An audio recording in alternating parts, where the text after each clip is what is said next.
Баршаңызға сәлем. Бүгін сіздермен борщтың рецептісімен бөлісетін боламын. Видеоның соңына дейін менімен бірге болыңыздар. Алдымен салқын суымызға жуылған етімізді саламыз. Менде ет тұздалмаған, сондықтан суды орташа қылып құйып, үстіне тұзды молырақ қылып саламын. Сонда біздің етімізге тұзы сіңіп, дәмі жақсы болады. Жоғары отта қайнатып, осылай көбігі пайда болғанда, сорпаның бетін сүзіп аламын.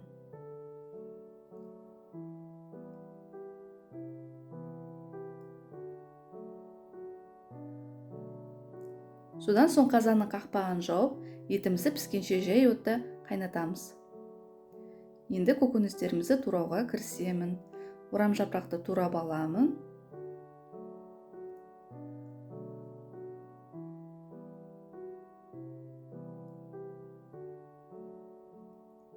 Мен осылай барлығын біркелкі қылып тураймын.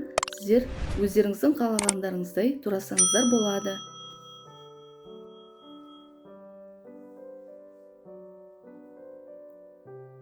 Содан соң пиязымды турап аламын.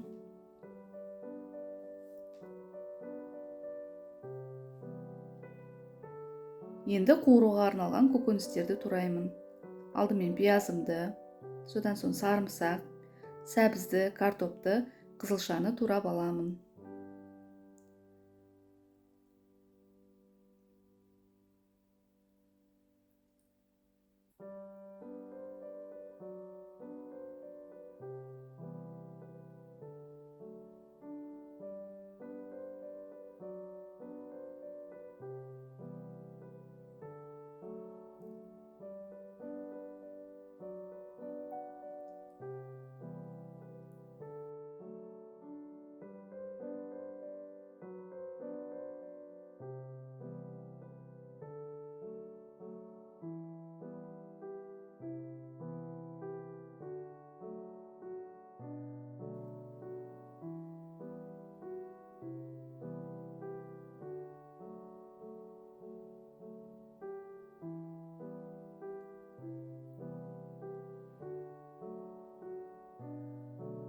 Мен барлық көкөністерімді турап алдым.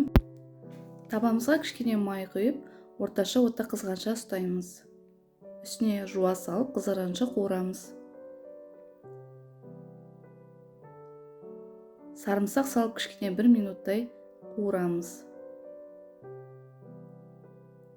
Содан кейін сәбіз саламыз.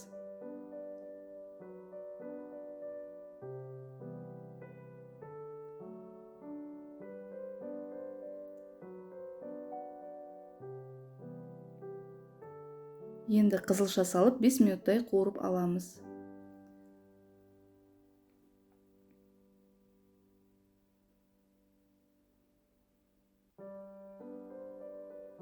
Етіміз піскен соң сорпадан түсіріп алып, үстіне кішкене су құямыз. Мен орам жапырақ салып, пияз саламын, картоп салып араластырамын.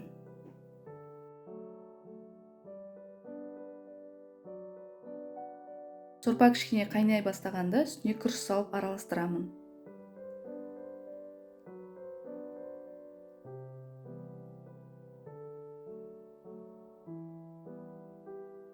Енді үстіне жаңағы қуырып алған көкөністерді саламын.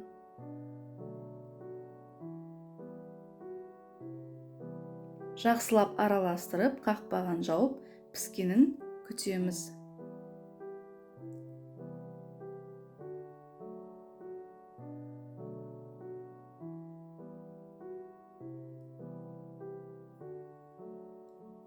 Піскен соң үстіне жаңағы етімізді турап саламыз. Міне біздің борщымыз дайын болды. Дәмі өте керемет болып шығады. Сіздер де дәл осылай жасап көріңіздер.